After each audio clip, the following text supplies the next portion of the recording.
Our player tip of the podcast is Don't be a dick. And you can avoid dickitude by using the Unseen Fortress. Yeah. This is fun and evil, and What? your DMs will hate you. Tell them blame Crit Academy. So, for this, you will need to be able to cast Rope Trick.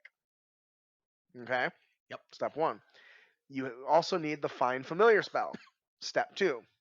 The Rope Trick spell allows the caster, no concentration required, that's important, to create an extra dimensional space, right, at the end of the rope that rises into the area. Now, the caster can climb inside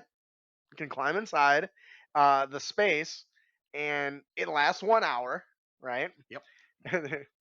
Stick with me, I know this is long. Now, since anyone can climb up the rope, you climb up the rope with your party, you pull the rope in, and the enemy can't reach you. But you can still see outside the doorway, Yep. right? So you can see everything that's going on. Now, here's where it gets interesting. When you're ready to attack, you drop the rope and climb down, do an attack, climb right back up, and have your familiar pull the rope back into the portal. And it's as simple as that. Now, I know what you're thinking. Familiars die so easily. How will stop them from dying while they're pulling up the thing? You could even use them now to send touch attacks to the enemies and or allies for healing spells. Yep. Imagine the healer being up in this portal and watching the battle and using his familiar to pass cure wounds onto all of his allies, keeping them up indefinitely or blessing them. Because once you cast it, you don't have to maintain line of sight. Yep.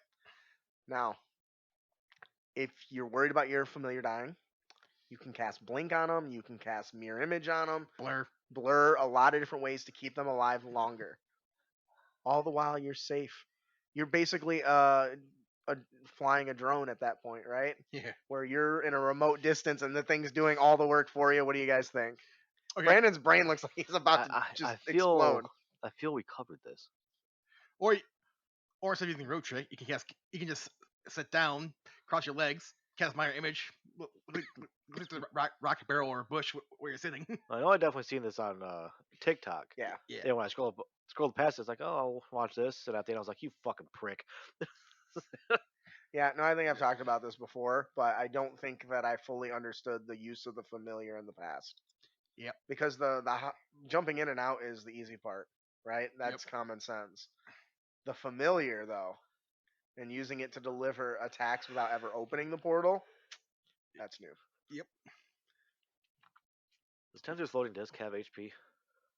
I have no idea. I don't think so. If it's an item, it has HP. But it's magical.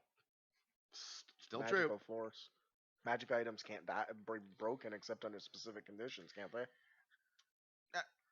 I know there's rules for it, but anyway, Yeah. they're more difficult to break than floating mundane disc was items. a spell. What? I thought Tensor's floating disc was a spell. It is. But it creates a physical object, I think. Yeah, I don't know. I could pretend to know that. I haven't read it. Use that to hover out of your fortress. Just go back in. I like it because I had a merchant who just had one of those and he carried everything on it. They just follow him around. Look at that guy's magic shop. It's floating. Yeah, he learned that magical spell just for that purpose. He got tired of pushing wagons and all of his horses and donkeys kept dying. Horses are expensive. You may know him. His name's Awaka. Awaka. Final Fantasy X. Yeah. All right. Oh. That'll do it for our player tip of the podcast. Don't be a dick. And you can avoid dickitude by being a dick with Unseen Fortress.